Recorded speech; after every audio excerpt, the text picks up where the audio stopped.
من يضلله فلا هادي له ونشهد أن لا إله إلا الله وحده لا شريك له ونشهد أن سيدنا وحبيبنا وشفيعنا ومولانا وملجانا محمدا عبده ورسوله أما بعد عن ابن عمرو رضي الله تعالى عنه أن رسول الله صلى الله عليه وسلم قال: أربع إذا كن فيك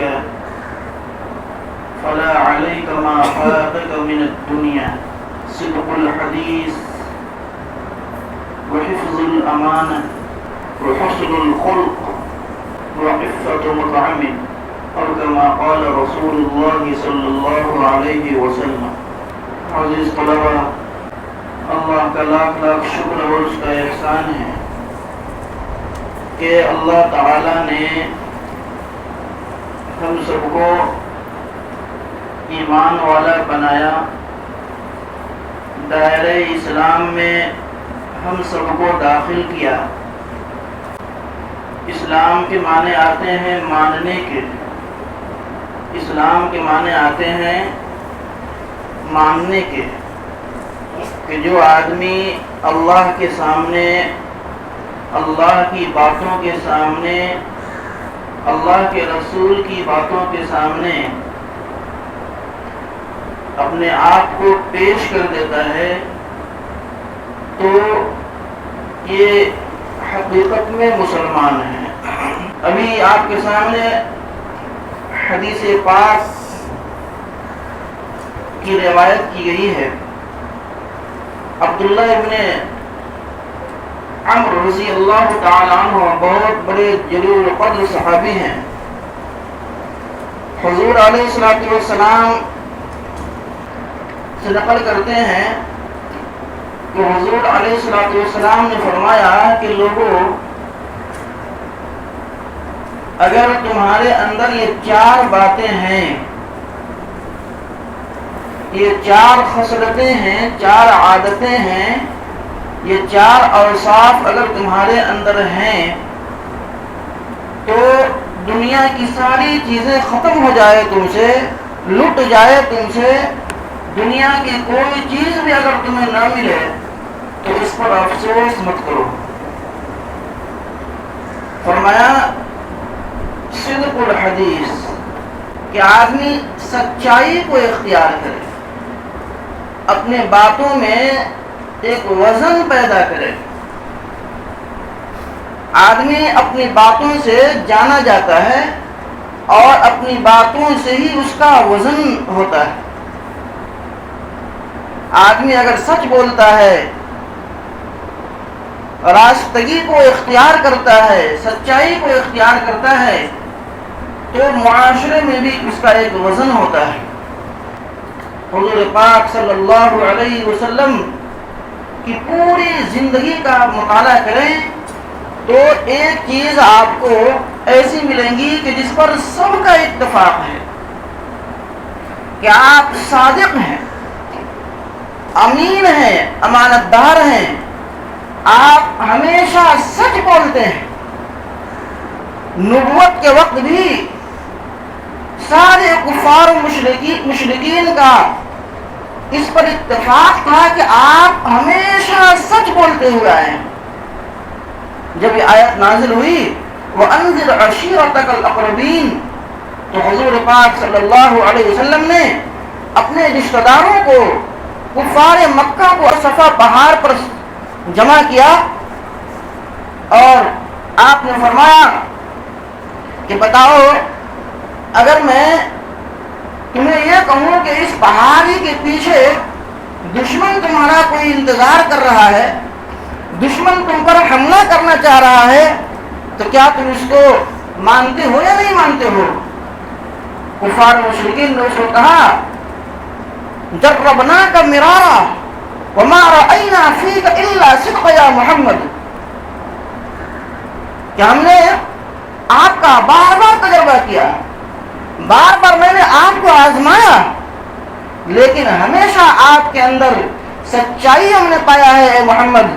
اگر آپ یہ کہتے ہیں کہ اس پہاڑی کے پیچھے ہمارا دشمن ہے, دشمنوں کا گروہ ہے جو ہم پر حملہ کرنا چاہتا ہے, تو بیک وقت ہم سب آپ کے اوپر یقین کرتے ہیں کہ یہ سچ ہی ہوگا. اس سے پتہ چلا کہ حضور علیہ الصلوۃ والسلام کی پوری زندگی حتیٰ کہ نبوت ملنے تک سارے کفار و مشرکین کا اس پر اتفاق تھا کہ آپ سچ بولتے تھے. اس لیے فرمایا ان الصدق ینجی والکذب یہلک, کہ سچائی راستگی یہ انسان کو ہمیشہ نجات دلاتا ہے اور جھوٹ انسان کو ہلاکت کی طرف لے جاتا ہے. ایک حدیث میں آپ نے فرمایا ان الصدق بر والبر یہدی الی الجنہ وان الکذب فجور وان الفجور یہدی الی النار او کما قال رسول اللہ صلی اللہ علیہ وسلم, کہ انسان کو سچ بولنا, سچائی یہ اس کو جنت کی طرف لے جاتا ہے, اور اگر انسان جھوٹ بولتا ہے تو اس کو یہ جھوٹ بولنا ہلاکت اور جہنم کی طرف لے جاتا ہے.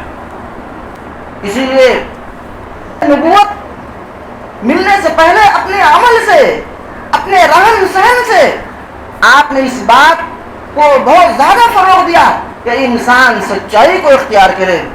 حضرت ابوبکر صدیق رضی اللہ تعالی عنہ نبوت ملنے کے بعد بھی اور اس سے پہلے بھی جھوٹ نہیں بولتے تھے, آپ ہمیشہ سچ بولتے تھے. جان کا کوئی دشمن بھی اگر سامنے ہے تو اس وقت آپ ہمیشہ سچ بولتے تھے, یعنی تو ایسا لفظ استعمال کرتے تھے کہ جو ذو معنی ہوتا تھا, دشمن کوئی اور چیز مراد لے اور حضرت کچھ اور مراد لیتے تھے, اور یہ جائز بھی ہے شریعت کے اندر. حضرت ابراہیم علیہ السلام نے کیا کہا تھا اپنی قوم سے, جب میلہ دیکھنے کے لیے ان کی قوم جا رہی تھی تو کہا کہ ابراہیم چلو ہمارے ساتھ میلہ ٹھیلا دیکھنے کے لیے. آپ نے کہا انی سقیم, کہ میں بیمار ہوں. مفسرین نے لکھا ہے کہ حضرت ابراہیم علیہ السلام حقیقتاً بیمار نہیں تھے, ان کو جسمانی کوئی مرض نہیں تھا, بلکہ حضرت ابراہیم علیہ السلام لوگوں کو گمراہی کے اندر دیکھتے تھے اور ایک خدا کو چھوڑ کر کے ہزاروں معبود کو بنا لینے اور اس کے پوجنے کو دیکھتے تھے, تو وہ اندر سے ان کی ایسی کیفیت ہوتی تھی جیسے ایک بیمار کی کیفیت ہوتی ہے. تو حضرت ابراہیم علیہ السلام نے اس کا یہ معنی مراد لیا کہ یہ جو تمہارا جو عمل ہے اس سے مجھے تکلیف ہوتی ہے جس طریقے سے بیماری سے انسان کو تکلیف ہوتی ہے. لیکن لوگوں نے کیا مراد لیا؟ لوگوں نے یہ مراد لیا کہ شاید یہ حقیقتاً بیمار ہے, اس لیے ہمارے ساتھ یہ جانا نہیں چاہتے. فقہ نے لکھا ہے کہ اگر اس طریقے سے کوئی کلام کرتا ہے کہ ذو معنی لفظ استعمال کرتا ہے تو یہ جائز ہے. مثلا اگر کہیں کسی کے درمیان صلح کرانا ہو تو وہاں پر بھی جھوٹ بولنے کی اجازت نہیں ہے. حضرت امام ابو حنیفہ رحمۃ اللہ علیہ کا مسئلہ یہی ہے کہ کسی بھی حال میں جھوٹ بولنا جائز نہیں ہے, اس لیے کہ اللہ نے فرمایا لعنت اللہ علی الکاذبین, اس لیے جھوٹ بولنے کی تو اجازت نہیں ہے. ہاں آپ توڑیہ استعمال کر سکتے ہیں, ذو معنی لفظ استعمال کر سکتے ہیں کہ جس سے سامنے والا کوئی اور سمجھے, کوئی اور معنی سمجھے اور آپ کوئی اور معنی سمجھ لیں. حضرت ابوبکر صدیق رضی اللہ تعالی عنہ جا رہے ہیں ہجرت کر کے, اور حضور علیہ السلام بھی آپ کے ساتھ تشریف لے جا رہے ہیں مدینہ المنورہ ہجرت کر کے, اور حضور علیہ السلام کو معاذ اللہ زندہ یا کسی بھی حال میں پیش کر دینے پر انعام مقرر کیا گیا تھا, اور حضرت ابوبکر صدیق رضی اللہ تعالیٰ عنہ کے اوپر بھی انعام رکھا گیا تھا. لکھا ہے بخاری شریف میں کہ آپ حضور علیہ السلام کے ساتھ جا رہے ہیں, مدینہ المنورہ کی طرف روانہ ہو رہے ہیں, راستے میں ایک دشمن کی ملاقات ہوتی ہے, وہ حضرت ابوبکر صدیق رضی اللہ تعالیٰ عنہ کو پہچان رہا ہوتا ہے. وہ کہتا ہے اے ابوبکر یہ کون ہے تمہارے ساتھ؟ آپ نے فرمایا رجل یہدینی السبیل, کہ ایک شخص ایک آدمی ہے جو مجھے راستہ دکھاتا ہے. وہ سامنے والا سمجھتا ہے کہ شاید یہ جہاں جانا ہے وہاں کا راستہ پتہ نہیں ہے، یہ ایسا شخص ہے جو ان کو رہنمائی کر کے لے جاتا ہے۔ حضرت ابوبکر صدیق رضی اللہ تعالیٰ عنہ نے یہ مراد لیا کہ ہم گمراہ ہیں اور حضور پاک صلی اللہ علیہ وسلم یہ آخرت کا راستہ بتا رہے ہیں جو کہ سچائی کا راستہ ہے، جنت کا راستہ ہے، اور وہ شخص یہ مراد لے رہا ہے کہ یہ جہاں جانا ہے ان کو وہ راستہ نہیں دیکھے ہوئے ہیں، شاید یہ ان کے ساتھ راستہ بتانے والا کوئی شخص ہے۔ تو حضرت ابوبکر صدیق رضی اللہ تعالیٰ عنہ جانے کے وقت بھی ہمیشہ سچائی کو اختیار کیا ہے، کبھی جھوٹ کے قریب بھی نہیں گئے۔ اسی لیے سلف صالحین کی ماؤں کا یہ طریقہ رہا، وہ اپنے بچوں کو سچائی کا درس دیتے ہیں، بچپن ہی سے اسے سچائی کا راستہ دکھاتی تھی، بچپن ہی سے اسے سچ بولنے کی عادت ڈالتی تھی، اور وہ اپنے بچوں کو نصیحت کرتی کہ بیٹا اگر جان کا دشمن بھی تمہارے سامنے آ جائے، جان پر پڑ بھی جائے، پھر بھی تم کسی بھی حال میں جھوٹ مت بولنا۔ ہماری کتاب میں آپ لوگوں نے پڑھا ہے کہ شیخ عبد القادر جیلانی رحمۃ اللہ علیہ کا واقعہ اس میں بیان کیا گیا ہے کہ حضرت عبد القادر جیلانی رحمۃ اللہ علیہ علم حاصل کرنے کے لیے تشریف لے جا رہے ہیں۔ آپ قافلے کے ساتھ تشریف لے جا رہے تھے، راستے میں ایک جنگل آتا ہے جہاں سارے حضرات تھک کر کے چور ہو جاتے ہیں، وہاں آرام کرنے لگتے ہیں، اور اتنے ہی میں ڈاکوؤں کی جماعت آتی ہے، ڈاکوؤں کا قافلہ آتا ہے اور سارے قافلے والوں کو لوٹ لیتا ہے۔ اور حضرت عبد القادر جیلانی رحمۃ اللہ علیہ کے پاس بھی ایک ڈاکو آتا ہے، وہ کہتا ہے کہ اے بچہ کیا تمہارے پاس کچھ ہے؟ انہوں نے کہا کہ ہاں میرے پاس کچھ ہے۔ چھوٹا سا بچہ ہے، وہ دشمن بھی، وہ ڈاکو بھی سختی میں رہ جاتا ہے، شبہ میں پڑ جاتا ہے کہ شاید یہ بچہ ہم سے مذاق کر رہا ہوں۔ آپ پڑھیں گے اس میں کہ حتیٰ کہ اس کے ڈاکو کے سردار کے پاس بھی لے جایا جاتا ہے، وہ ڈاکو کے سردار بھی کہتا ہے کہ بچہ تمہارے پاس کچھ ہے؟ وہ کہتے ہیں کہ ہاں ہمارے پاس ہے، یعنی 40 اشرفیہ ہمارے پاس ہیں۔ لیکن 40 اشرفیہ اور بھی تمہارے پاس؟ کہا کہ ہاں ہماری ماں نے ہمیں ہمارے کپڑے میں سی رکھا ہے، آپ دیکھ سکتے ہیں۔ چنانچہ وہ ڈاکو اس کپڑے کو کھول کر کے دیکھتا ہے، اس کی سلائی کو ادھیڑ کر کے دیکھتا ہے تو اشرفیہ چھن چھن کر گر جاتی ہیں، اور وہ ڈاکو حضرت سے فرماتا ہے تمہیں پیسوں کی ضرورت پڑے گی تو تم نے سچ کیوں بول دیا؟ انہوں نے کہا کہ ٹھیک ہے ہمیں پیسوں کی ضرورت ہے، راستے میں مشکلات آئیں گی، ٹھیک ہے، لیکن ہماری ماں نے ایک نصیحت کیا، وہ ہم سب کے لیے حرص جان بنانے کی ضرورت ہے۔ اس کو کہا کہ چلتے وقت ہماری ماں نے ایک نصیحت کی تھی کہ بیٹا چاہے تمہارے جان جانے کا خطرہ کیوں نہ ہو لیکن تم کسی بھی وقت جھوٹ مت بولنا، ہمیشہ سچ بولنا۔ اس لیے میں نے سب کو کھونا تو منظور کیا، لیکن اپنی ماں کی نصیحت کے خلاف ایک قدم چلنا مجھے گوارا نہیں تھا۔ لکھا ہے کتابوں میں کہ سارے ڈاکوؤں کو اوپر ایسا اثر پڑا اور ان کی ایک سچائی سے ان کا کایا ایسا پلٹا کہ سب کے سب اس بچے کے ہاتھ میں توبہ کر لیا اور سبوں کے آنسوں سے آنسو جاری ہو گئے۔ یہ ہے سچائی کا نتیجہ۔ مسلمان ہمیشہ سچ بولتا ہے۔ اسی لیے حضور نے فرمایا، ایک مجلس میں آپ سے پوچھا گیا کہ یا رسول اللہ کیا مسلمان بزدل ہو سکتا ہے؟ تو کہا مسلمان بزدل ہو سکتا ہے، مسلمان بزدل ہو سکتا ہے۔ اسی طریقے سے آپ سے پوچھا گیا کہ یا رسول اللہ کیا مسلمان بخیل ہو سکتا ہے؟ کہا ہاں بخیل بھی ہو سکتا ہے۔ پھر آپ سے پوچھا گیا کہ یا رسول اللہ کیا مسلمان جھوٹا ہو سکتا ہے؟ کیا مسلمان جھوٹ بول سکتا ہے؟ آپ نے فرمایا کہ نہیں، مسلمان سب کچھ کر سکتا ہے، مسلمان ہر گناہ کر سکتا ہے، لیکن مسلمان کبھی جھوٹ نہیں بول سکتا ہے۔ اور حدیث میں آتا ہے کہ حدیث میں کہ حضور پاک صلی اللہ علیہ وسلم سے پوچھا گیا کہ آپ بتائیے کہ سب سے بڑا گناہ کون ہے؟ آپ نے فرمایا کہ شرک ہے۔ اور حضور علیہ السلام سے ایک اور سوال کیا گیا، تیسرے سوال پہ آپ سے پوچھا گیا کہ مسلمان جھوٹی گواہی دے سکتا ہے؟ کیا مسلمان جھوٹ بول سکتا ہے؟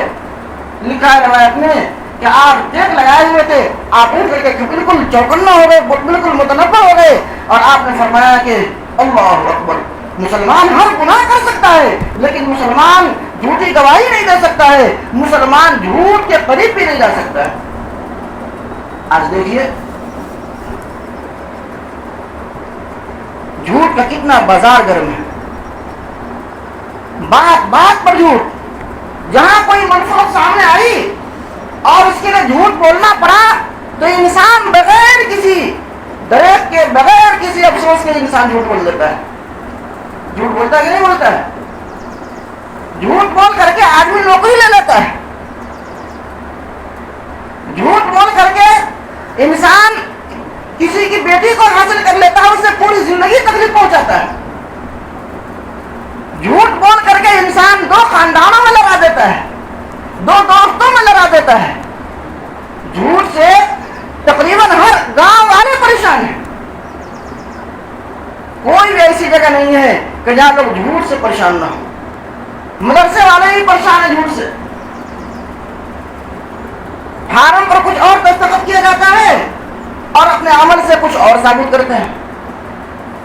وطر کی ہر نماز میں پڑھتے ہیں کہ نہیں پڑھتے ہیں؟ من یفجرک نخلع ونترک من یفجرک. ہم اور آپ دن میں 5 وقت کی نماز پڑھتے ہیں اور اس میں وعدہ کرتے ہیں ایاک نعبد و ایاک نستعین, کہ اللہ ہم آپ ہی کی عبادت کرتے ہیں اور آپ ہی کی سے ہم مدد طلب کرتے ہیں. تو کیا جھوٹ بولنا اللہ کی عبادت ہے کیا؟ یہ غور کرنے کا مقام ہے. گویا کہ ہر جگہ جھوٹ کا بازار گرم ہے. جھوٹ بول کر کے کسی کی زمین آدمی حاصل کر لیتا ہے. کیا ہمارے نبی پاک صلی اللہ علیہ وسلم نے یہی سکھایا؟ کیا ہمارے تابعین, تبع تابعین اور اسلاف دین نے کیا یہی سکھایا؟ ہرگز نہیں. حضور نے فرمایا کہ انسان جب جھوٹ بولتا ہے تو اللہ تعالیٰ کی اس پر لعنتیں برستی ہیں.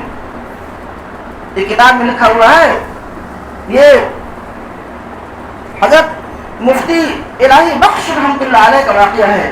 یہ ماذا خسر العالم بین حطاط المسلمین, عربی کی ایک کتاب ہے. اس پر صفحہ نمبر 219 پہ ایک واقعہ لکھا ہوا ہے کہ ایک مرتبہ کاندھلا میں مسلموں اور غیر مسلموں کے درمیان لڑائی ہو جاتی ہے, اور ایک زمین کے سلسلے میں لڑائی تھی جس پر یہ دعویٰ تھا مسلمانوں کا کہ مسلمانوں کی زمین ہے, اور ہندوؤں کا یہ دعویٰ تھا کہ یہ مسلمانوں کی زمین نہیں ہے, یہ ہندوؤں کی زمین ہے. اور مسلمان یہ کہہ رہے تھے کہ اگر یہ زمین حاصل ہو جاتی ہے تو ہم اس پر مسجد بنائیں گے, اور ادھر ہندو یہ دعویٰ کر رہے تھے کہ اگر یہ مجھے زمین مل جائے تو اس پر ہم مندر بنائیں گے. چنانچہ یہ دونوں طرف سے اتنا ایک چنگاری تھی جو ایک شعلہ جوالا بننے والا تھا. دونوں طرف سے ہندو اور مسلم میں فسادات ہونے والے تھے. میرے عزیزوں, یہ معاملہ پہنچتا ہے انگریز کی عدالت میں. اس وقت انگریز کی عدالت لگتی تھی, اس وقت انگریز کی حکومت انڈیا میں تھی. چنانچہ معاملہ جب پہنچتا ہے تو طرفین کے دلائل سننے کے بعد میں انگریز جج جو تھا وہ کسی نتیجے پر نہیں پہنچتا ہے, اور اس نے ہندوؤں سے مطالبہ کیا کہ اگر تمہاری نظر میں کوئی گواہ ہے تو اس کو پیش کرو کہ میں اس کی گواہی پر ہم فیصلہ کر دیں گے. چنانچہ دونوں طرف سے اتفاق ہوا اور حضرت مفتی الہی بخش رحمۃ اللہ علیہ کا نام پیش کیا گیا کہ حضرت جو فرما دیں گے, حضرت جو فرما دیں گے ہمیں تسلیم ہے. چنانچہ حضرت کو عدالت میں لایا گیا اور حضرت سے پوچھا گیا کہ آپ بتائیے کہ یہ زمین کس کی ہے. آپ نے کہا کہ میں حقیقت, مجھے یہ تحقیقی علم ہے, میں تحقیق کے ساتھ کہہ سکتا ہوں, میں یقین کے ساتھ کہہ سکتا ہوں کہ یہ زمین مسلمانوں کی نہیں ہے بلکہ ہندوؤں کی زمین ہے. اتنا سننا تھا کہ مسلمانوں میں سناٹا چھا گیا کہ حضرت کیا فرما رہے ہیں. مسلمانوں کو امید تھی کہ شاید یہ بڑے اللہ والے ہیں, اللہ سے محبت ہے, اللہ کے گھر سے محبت ہے, شاید یہ ہمارے حق میں فیصلہ دیں گے اور مسجد کی تعمیر میں ہیلپ کریں گے ہماری. بہت سارے لوگ تو بدگمان ہونے لگے. آج کس کہیں پر حق بول دیجئے تو حق بولنے والے کا گزارا نہیں ہے. آپ حق بول دیجئے تو آپ کے تقویٰ پر تو شک ہونے لگے گا. آپ اگر حق بول دیجئے تو آپ کی دینداری اور دیانتداری پر لوگ شک کرنے لگیں گے. آج کل دیانتداری اور حق بولنا لوگ یہی سمجھتے ہیں کہ ہمارے حق میں لوگ بولنا شروع کر دیں، اور یہی سے چاپلوسی کا ایجاد ہوتا ہے. تو اس جج نے یہ باضابطہ اس فیصلے پر لکھا کہ آج مسلمان ہار گئے لیکن اسلام کی جیت ہوئی ہے. آج اسلام کی فتح ہوئی ہے کہ آج مسلمان تو ہار گئے لیکن اسلام جیت گیا. ایک سچائی نے اس واقعے کو اتنا بڑھاوا دیا، اور ایک سچائی نے اس واقعے کو حضرت کے قلم کو محفوظ کر لینے پر اس کو پابند بنایا، اور حضرت کی ایک سچائی نے اس واقعے کو زندہ جاوید کر دیا. رہتی دنیا تک کے یہ کتابوں کے ورق کی زینت رہے گی انشاءاللہ، اور یہیں سے اسلام کی سربلندی اور اسلام کی زینت بھی سامنے آئے گی انشاءاللہ. تو میرے عزیزوں کہ چاہے کوئی بھی جہاں بھی کوئی بھی معاملہ ہو، آپ کوشش کریں کہ ہم اپنے عمل سے سچائی کا درس دیں. جہاں بھی جائے، کہیں بھی جائیں، چاہے گھر میں ہو یا مدرسے میں ہو یا چاہے معاشرے میں ہو، چاہے کہیں خدمت کر رہے ہوں، ہر جگہ آپ سب سے پہلے سچائی کو اختیار کریں گے انشاءاللہ. حضور نے فرمایا کہ منافق کی 3 علامتیں ہیں. منافق کی کتنی علامتیں ہیں؟ 3 علامتیں ہیں. اذا حدث کذب، کہ جب بولے گا تو جھوٹ ہی بولے گا. اور فرمایا وَإِذَا وَعَدَ أَخْلَفَ، کہ جب وعدہ کرے گا تو وعدہ خلافی کرے گا. اور فرمایا وَإِذَا اؤْتُمِنَ خَانَ، کہ جب اس کو امین بنایا جائے گا تو وہ خیانت کرے گا.